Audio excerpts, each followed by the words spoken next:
Welcome, welcome to another segment of Seek Elevation with yours truly, Attorney Keisha. Yes, I'm an attorney, but I may not be your attorney. So if I talk about any legal information, which I will with this NIL four-part series, I am not giving you legal advice. I'm giving you legal information to take with it and learn more. I will have to know your specific situation in order to give you legal advice. And since I don't, I'm not.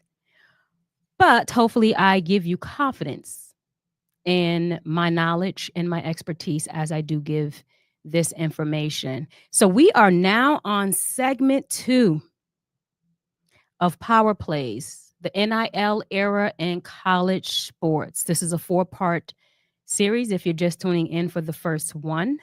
So please go back and listen to episode 1 because each segment is going to build upon the other.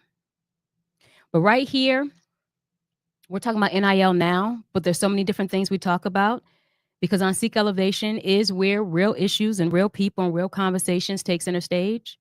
We will talk about things from sports and entertainment to business and community, but we elevate voices that need to be heard. Sometimes it's mine and sometimes it's others. But we don't just come here to hear these voices, to hear the information. We come here to be empowered, to be inspired, to be elevated. And we also come here to challenge the status quo. Because we do know that change does not happen in silence, but also change doesn't happen by just talking about it. We have to do something about it. So, with that said and that out the way, I want us to go ahead and get into segment 2. These 4-part series, I'm going to keep it nice and digestible, like I said, because this NIL is a very complex and dense topic. There is a lot to learn. There's a lot that has happened within a very short period of time, but there is a way to just parse out the information that you do need to know. If you're someone that is representing athletes, it is important to understand at least the basics of NIL, not just, I did sports and I'm interested in representing athletes. Just like any industry, there's jargons, there's certain words that's said, there's certain information that's known, and if you say those words or you're able to converse in that information, then you are definitely respected more. So that's if you're representing an athlete. If you are an athlete, you definitely want to know this information because you want somebody to respect the fact that you're not just about play or run or jump or throw. You're also about your business. So just learning this information is going to help us. It is necessary because we're here now. This is where we're at, and I don't see it reversing. Don't know how it's going to evolve. We'll talk about that in segment 4, but do know that it is going to absolutely involve. So the first segment we talked about pretty much just the foundation. We went back and we covered a little bit of the history of name, image, and likeness, something that's not new to business at all, but that has caught on as far as being a trendy way of saying whatever we want to say for athletes to get paid now in college sports. But NIL, name, image, and likeness, is how we do business. Athletes finally got their rights, but we got a long way to go. So we talked about that foundation. Now we're going to talk about the framing of it, right? So if you didn't hear the foundation, please, please, please go back. You need to listen to that again, especially if you want to show some type of power in whatever position you're in. Get that foundation. Now we're going to talk about the framing. And I did mention earlier when I introduced myself that I'm an attorney, but I'm also a former collegiate athlete. I competed on a Division One NCAA level, Power Five school, coach as well, on elite level as well. So I get it. I get it. I get it from different angles of diversity. So, all right. So our key focus today we're going to talk about is the overview of NIL development post 2021. That's when a lot of traction started happening. So let's just back up a moment. We talked about O'Bannon, right? You remember O'Bannon, those who actually watched it and/or watched the replay or heard the podcast, because that has been uploaded. Those who have heard it, they know about the O'Bannon case. I'm not going to go through the details of it, but we know that the O'Bannon case, like, put some cracks into everything. Kicked the door wide open, not wide open, a little bit open, cracked um, some floors and walls, and it challenged the use of athletes' likenesses in video games. We've talked about a little bit. There was a lot of other challenges, but this specifically talked about the video games without their consent and without compensation. Yes, that case was more than about pixels when he seen the game. It was about principle. And that helped the trajectory. It helped athletes get the right language to kind of move forward. But there was some things that was also, just said in that case as well. It was a win because it helped, athletes to get paid in a non-traditional way by increasing the cost of attendance. But that gave them their push. That really gave them their push. But in that case, the NCAA did get a win too, because there was some language that was said in there that they were able to hold on to as well. But you move forward to the Alston case, Alston versus NCAA. That's a big one. That's why we are here right now where we're at, which we'll talk about in segment 3. But you have to understand this Alston case to understand where we are at now. And also to be able to just understand the legal and cultural groundwork of where we're going to actually go. But this case, it sent a strong message, not because of the actual claim that was brought, because it wasn't really athletic specific. I'll talk about that in a minute. But because of what the judge said in this case, just the language that the justice left, Justice Kavanaugh left some language there that athletes really clung to. So if we talked about the O'Bannon case, in NCAA clung on to language that was left for them to kind of keep using that. This is a revered tradition of amateurism that we have to protect. This case gave every athlete the language they need, and really opened up that door. So let's just step back a little bit and let's go back to 2021. And I want to take you into the courtroom in 2021. Not just any courtroom, but the highest court in the country, the Supreme Court. We weren't there because this was a criminal case, right? There was no like individual on trial for a criminal case. But the future of college sports, that was definitely in the hot seat. That's what we're talking about, the future of college sports. There was a group of then current, and former college athletes, and was led by a Virginia football player, Sean Alston, former West Virginia football player, Sean Alston, and some other athletes. And they had decided that enough was enough when they were in court. Showing up with their attorneys, plaintiffs' attorneys, and finding enough is enough. We've heard the arguments about not paying us as athletes, but this right here, where does this stop? They weren't asking for millions. No, they weren't asking for millions for name, image, and likeness. What they were in the court asking for is, Your Honor, we are asking for fairness. Specifically, we're asking for the freedom for schools to offer education-related benefits. That's what we're asking, Your Honor. We're not here asking for more money for what we do as athletes. We're asking, can we get things like laptops, graduate school scholarships, tutoring, internships, Your Honor, just the basic tools for a better life beyond sports. That was their whole argument. They were there for educational related benefits. because NCAA had drawn a hard line. Said, nope, nope, NCAA, no, Your Honor, no, this can't happen. Remember, we talked about before, it's our position to protect this revered tradition of amateurism. So we're drawing a hard line, Your Honor. I know they're not talking about athletic related aid. I get that. But even those modest academic perks, Your Honor, we have to cap them because all of it together adds up to giving them more monetary value, whether it is in kind or actual.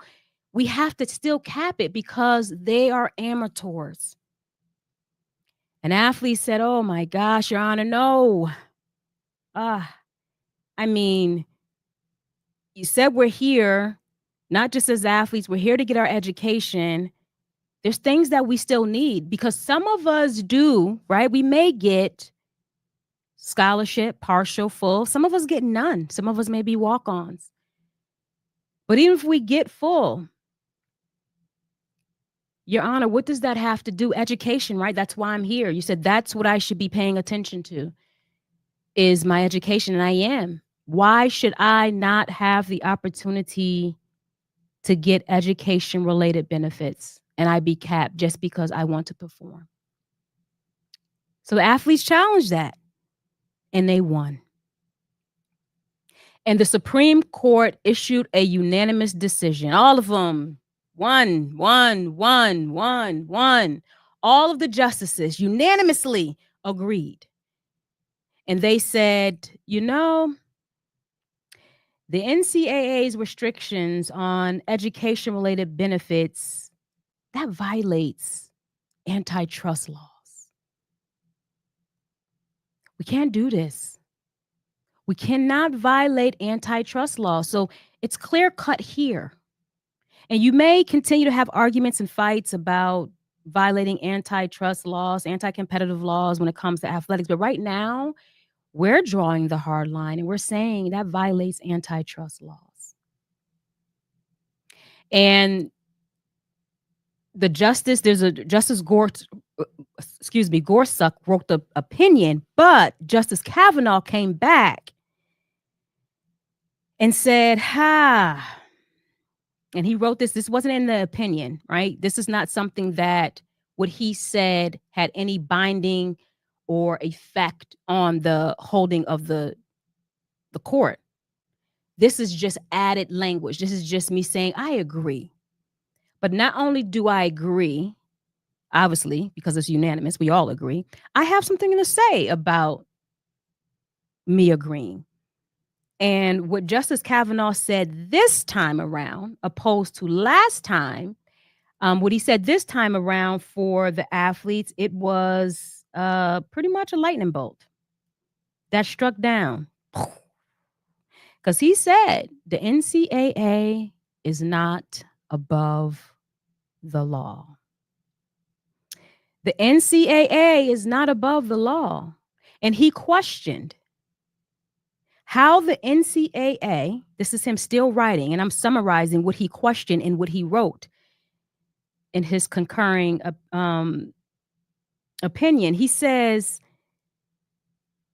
I wonder how the NCAA could justify paying coaches millions while athletes, whose performance drives those billions, couldn't receive basic academic support.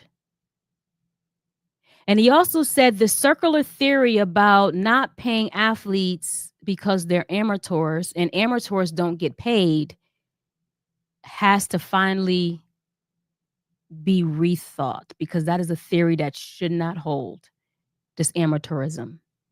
So this ruling didn't just, it didn't legalize pay for play or any type of pay at all for athletes, but it did open those gates, because what attorneys did, and which I would have done if I represent athletes in the court, is use the language that a justice puts out. because those are the people that you're going to get in front of, right? So use exactly what they're saying, why they are saying it, and how they are saying it. And in this case, it showed that the highest court in the land no longer brought the NCAA argument. And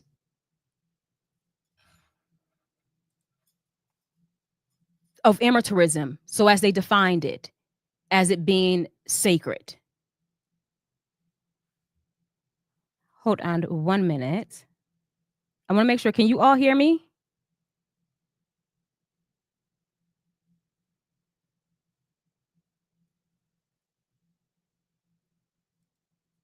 If you are on,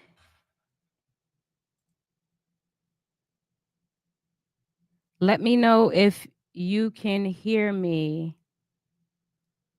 Oh, good. I see someone posted, so I think you can hear me, right? I'm getting that message. Thumbs up if you can hear me. I don't want to get too far or too long, and you can't. Fantasy football goat, can you hear me? I do see your post here. I want to make sure. All right, thank you. So if someone can hear me, you have to fix your whatever you have going on. Um, you are absolutely right. Around 2014, and you know what? After this Alston case, and the floodgates opened up, and athletes and their representatives started to, take the language. Cases like that with Northwestern, Dartmouth, Johnson versus NCAA, all of the cases dealing with employees, whether it was with the National Labor Relation Board or with Johnson, the FLSA, all of those things started to open right back up because they got the language that they needed. So it wasn't just athletes, saying, hey, we're just going to go back and talk about name, image, and likeness. After the Alston case and the NCAA and states started to respond, there were absolutely cases that started opening right back up for, wait a minute, all the arguments that were pushed back. Because remember, a lot of times these arguments failed because of the amateurism defense. Well, now that you have these justices saying, yeah, especially the highest court, we don't know how long this amateurism. And remember, if you go back to the first segment, you know where the amateurism came about and you know where student athlete came about. So it started to more and more unfold. And then bam, you have this. You have a justice in their concurring opinion address this specifically. So you started having those cases like Northwestern and all the different people come back with the employee-employer argument. So after the Alston case, literally just 10 days after that ruling, the NCAA did something that they said that they would never do. They did. They stepped back on all the stuff that they said they stepped back, and on July 1, 2021, they started implementing an interim NIL policy, but there still was hesitation because it was almost like, I don't know what are we going to do? How are we going to respond to this? But you had states that were ahead of the game. California was already 10 steps ahead, talking about already what they were going to do. Florida too. California talked about it first, had a date set out, but then Florida came and talked about it and threw it out. California reversed and said, okay, we're throwing ours out too. And after California and Florida were ready to, do what they need to do, introduce and pass their own NIL acts, then NCAA say, listen, we have to put something out here.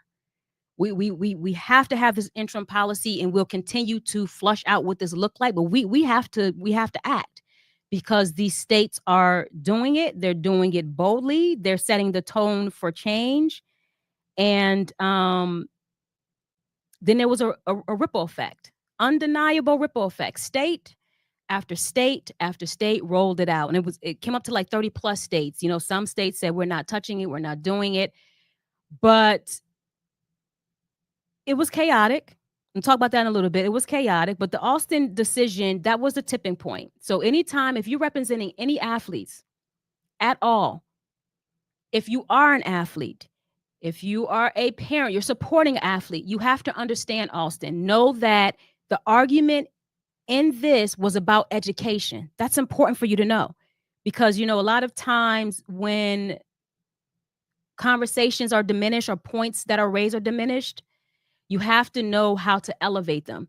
This argument about paying athletes, it wasn't necessarily just about athletics, because hey, wait a minute, Alston, you still didn't want to pay athletes educational benefits. So the fact of the matter is we just didn't want to pay, right? So understanding Alston is huge, and understanding how Alston affected where we at right now is huge. You want to be equipped with that knowledge when you're conversing for athletes, or athletes you're conversing on behalf of yourself. But so that was a tipping point. Like I said, it was very chaotic. It was confusing because you had a lot of states that was rolling out their particular NIL policies, their rules, their laws, and it was different state to state.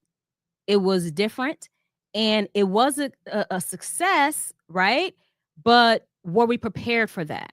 And we know that success is when preparedness meets opportunity. So there was a lot that happened that, although it was successful in moving in the right direction for getting compensated, it was a struggle, and it was not as successful um, with those not being prepared for what we asked for. I mean, we had university athletic departments that hurry up and they launched education programs. Some of the stipulations that was required to have, they had to launch whatever, however they can pull it together, launch education programs. Mind you, you had people in positions that were still learning stuff as they're launching things. They're trying to learn this everything as well. You had compliance officers that scrambled to build guardrails. Again, what guardrails are we building if we're trying to figure out what is actually going on? But we know for one thing for sure, there was a lot of confusion, but one thing that we wasn't confused about,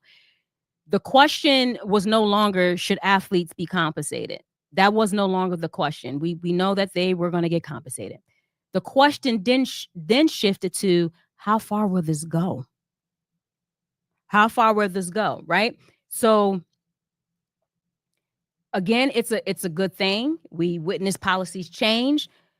We seen the shift in the power. Some didn't know what to do with the power, but I'm happy that athletes did step into the public sphere as in the forefront of this. But the part that I want you listening, what do I want you to do with that? I want you to know that when they stepped up and was willing to put themselves on the line through representation, we have to make sure we step up and know that they're in a public sphere as business owners now, as influencers, as brand partners. So for all athletes, parents, coaches, supporters, I know you find yourself, some may find themselves, still find themselves navigating brand new terrain, right? But please know this, because I've heard one parent said this too. How should I negotiate this contract? Everyone's just different. No one can really guide me. That's not new. Do not let the fear mongering with that help. That's in legal, period. You can have something that's been around so long that, and even in that, you have contracts that's case by case. Focus on your particular athlete, what they have to offer.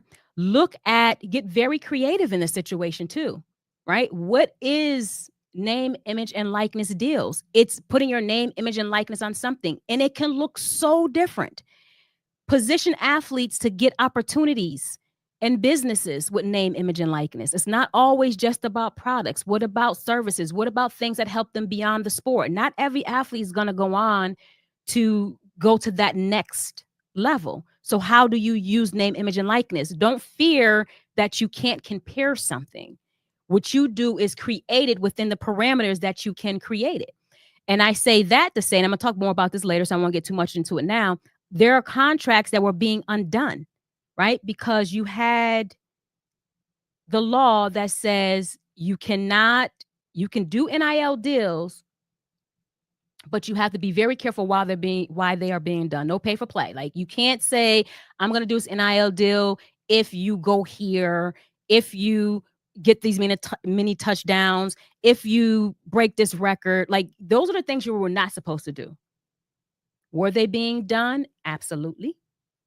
And where we're at now, were things, contracts being looked at, going back and they're reviewing? Absolutely. We'll get into that later. But what I want you to know is understanding the parameters, which we'll talk about in the next segment. Once you understand those parameters, how do you guide and advise your athletes to be creative and maximize their name, image, and likeness, and think out of the box? There is no box. We want to be prepared for this responsibility that came with this new right? We don't want to be unprepared. You know, suddenly I get it. All the athletes, you're saying, oh my gosh, suddenly we're CEOs of our personal brand and we don't have a blueprint. You are CEOs. And I will tell you one thing, outside of being an attorney, also being an entrepreneur, when you're a CEO, sometimes you are the blueprint. You have to set it. You have to set what this looks like based on your situation. Because if you don't, you're going to get swept up. What do we see happening? We started to see new lawsuits, right? Not lawsuits about, I want my money, I want to get paid because I'm an athlete. It wasn't about whether athletes could get paid. Now the new lawsuits was, I'm not getting paid because of broken promises, shady contracts, and deals that were never delivered. And I'm going to talk more about that later as well. So those things could have been prevented, but because we jumped in and we're not prepared for the opportunity, there were some things that were unsuccessful, but we're here now to be prepared because it is going to continue to evolve. And we're going to talk about those things that you need to know. We have, we have a wave of agents, managers, attorneys, newly NIL forms, collectives. All of us have to be educated in the capacity in which we're going to actually serve. What are some things that we should think about? You can't have athletes stepping into business transactions, first of all, without realizing they are a business. We cannot continue to take these athletes and say, oh, you play well or you run well, whatever it is, let's go get this NIL deal. We first have to talk to them about, you are now a business. If you're going to participate in this new right, you are now a business. And there's things that you have to talk about with the athlete if they are now a business. They're no different than any other entrepreneurs and stuff that's out here. Talk about those things. Should they be entering into NIL deals as an individual? Should they form an entity and enter into these NIL deals as entity to entity? We have to make sure that they understand that we're talking about name, image, and likeness. All of that is intellectual property. What do businesses do with intellectual property? Those are some of those contracts, things that happen in there. Some may have been unintentional, some intentional. Some give you template contracts, meaning there are already contracts in place that companies, organizations may use, right? And they just push them out. So it may not even been ill-willed, but they just say, hey, I'm gonna put this in front of you because this is the contract we already have with our company. Well, in those contracts, there may be provisions where you are signing away your rights to your intellectual property. You don't have sunset clauses in there, meaning that I will give you this particular right for this time, but then as the sun sets, it reverts back to me, or any other type of creative things that may be in that contract. You just literally sign, because what we look at, we're looking for the zeros, or we're looking for the opportunity. We don't look at everything else. So everyone, please be educated on your particular side. How does intellectual property look? And with that said, athletes or agents or managers who's representing athletes, it's not the businesses or organization's job to educate them on intellectual property. They have to represent the side they stand on too. So they're going to show up for the best opportunity for them. It is everybody's job to show up for the best opportunity for themselves. Also, the next point, make sure that your athletes don't, unknowingly agree to illegal clauses with, for us in Georgia, that's where I'm at right now. Our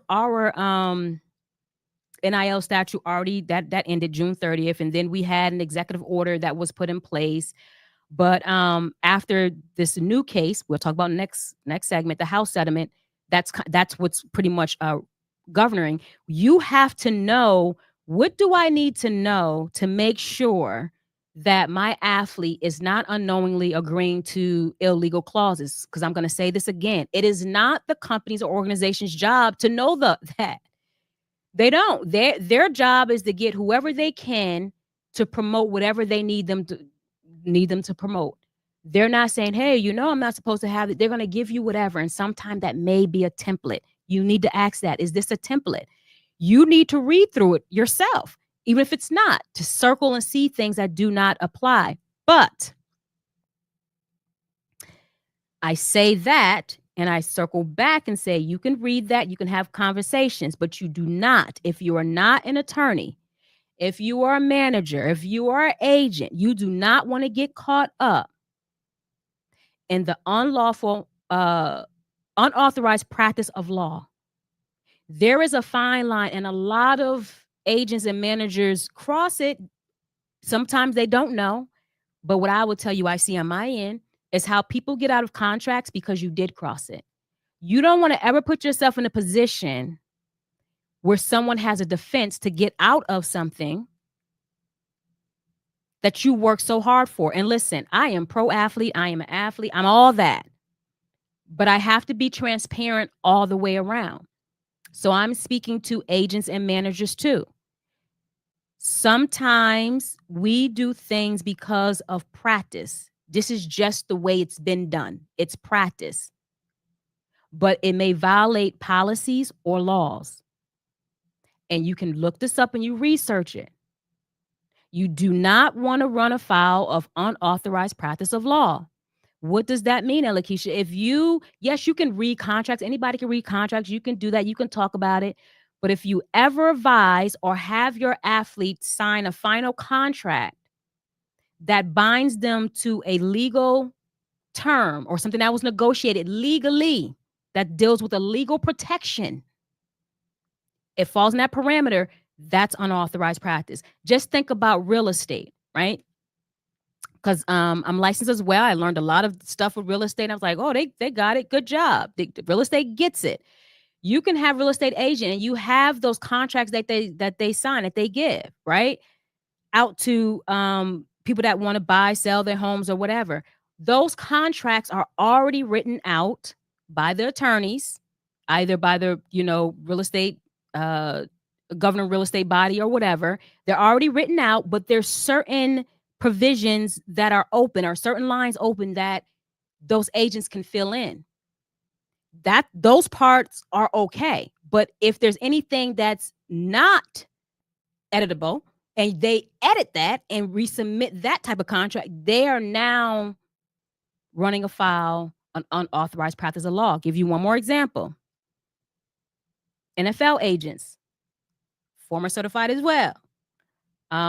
Studied, read all that, and I said, good job. They see it. They're doing good.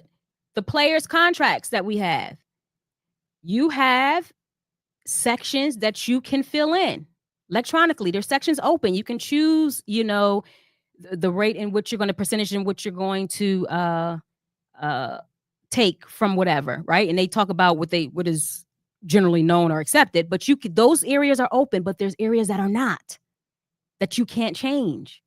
They were already drafted by attorneys. So it's no different when you're doing any type of other deal.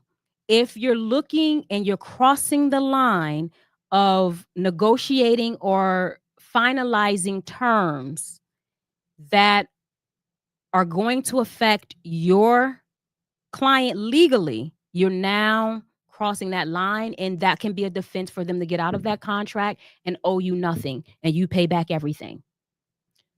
So that's a learning point right there. You're welcome. I don't want to see your contract come across my desk, because I tell you, if it does, I will rip it apart and I will find out if the contract was entered into illegally, and then you don't have the money. So I'm giving you the gem now. Make sure, pull somebody on your team to say, hey, review this, finalize this, make sure your name is on this as an attorney, make sure I know you said this, so that way that actually covers me. So you want to make sure you bring in the right experts in their areas. The same thing with taxes, right? The tax responsibility. We ushered all this in. You had all these NIL laws that said you can get paid. You can get paid. But what do we know that happens with PAY? IRS, right? And also on a state level. So there was not the tax conversations. And what's worse than being broke? Because that's why a lot of athletes say, I'm broke. I need some money. I need some money in my pocket. What's worse than being broke is going from being broke to having a lot of money to now owing money and you back broke. So bring in the experts. Talk about these things. What are the tax responsibilities of what you're about to do? Because sometimes it's not pay also in cash. There are some things that are taxed that are in kind. So you have to bring in the right experts, state, federal level, understand it, whether that's CPA, tax attorneys, whatever. Bring in the right experts in those areas. Build your team. Have that conversation on what that actually looks like. How can you build that out? But do not cross the line in any area that you're not an expert, and position your business to be different, be innovative. These are the conversations you can have that I know about the NIL, but I also know about how to put you in the best light to move forward. Lastly, explain the transfer portal to them. You know, as athletes got their rights and got control, the transfer portal was a issue because a lot of people didn't talk about what that meant. So a lot of athletes got stuck in there. Talk about why you are transferring. Talk about when you go on that portal, what what is your major? How do you know you, whatever school you're trying to go to may have that major? What are your grades? Are they all transferable? Can these grades transfer over, or will you be starting over? And most importantly, is someone interested in you? Use a transfer portal to transport you because someone is actually interested. So these are the things you could talk about if you're actually leading athletes. If you are an athlete, these are the things you need to think about. Why are you doing it? Again, because you're a business, you don't just want your business out there loosey goosey. You want to make sure that you are executing your business to the best. You just like with a business, you don't want to just get any investor to invest in your business, because guess what? Those investors gonna end up taking your business and you no longer have it. So you have to make sure you're understanding these moving parts. So we're looking at control versus competence, and it's clashing, right? We had one side that kind of was losing control, and he had the other side that wasn't really as competent in the gaining of control. And that clash and that collision found us in chaos. But anytime there's chaos, there's some beauty that can be found in it. So that's all I'm going to cover for now, because I know it's a lot. I want you to even go back and to listen. If there's anytime you are here too, if you have any questions, you can ask, because I have a planned topic to talk about each segment. So that way I keep it nice and short and condensed. But if there's something that I do not cover, you can ask. If it's something that I know I'm going to cover in a future segment, I will say, hey, I'm going to cover that in a future segment. Let me just look at Instagram just to make sure. Okay.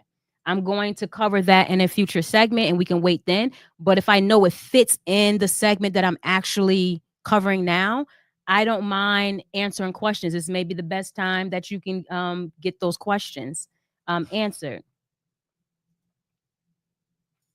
So, um, yes, keep in mind, absolutely, absolutely. Keep in mind that the 33 states allow for high school NIL. Great job. Listen, since I'm keeping on college now, but please listen to what fantasy football GOAT strategy is saying. I'm talking about NIL on a college level, but NIL has now expanded to high school. And there's actually even new laws that have expanded within the NIL that expanded to high schools. They can now, their senior year, get certain type of offers to go different places. I mean, it's just opening wide. This is why I say things. That's why I took my time to do this, because this is bigger than sports. This is affecting life. Whether you're an athlete, someone supporting an athlete, a parent that has a young athlete that's going to grow up in this, or not, because you're going to be affected just existing. This is a shift in an industry that's going to impact life, because we're going to see people who are educated and competent, who are supported, guided with those who are educated and competent. And then we're going to see those who are not, which means we're going to have a lot more what? A lot more people struggling, a lot more angry people. If we look at stories from even elite athletes who were screwed over by financial advisors, all types of people, da da da da. You'll see stories where elite athletes were going to kill people. There's elite athletes that went to uh, prison for certain things. Think about it, people. We're bringing all of that down now. It's not just elite. We're bringing it all the way down, college to high school. So that's more people where these other things can happen as well. So the more we're positioned to be knowledgeable in this, competent in this, the more position we are to control chaos. Chaos only comes from the lack of knowledge and thrown out. And I don't want the fear mongering. I don't want us unhappy that people throw that stuff out. I promise you, the stuff that we seen, and it was chaotic because people didn't know, is things that happen in established industries. Calm down, figure out athlete by athlete what their situation is, become educated on what the parameters are in which you can operate, and make sure that you don't set yourself up in a position where you're screwed over either. We make sure all those things are done. This can actually be something that moves us in a great trajectory in life as well. So there's a good side on it.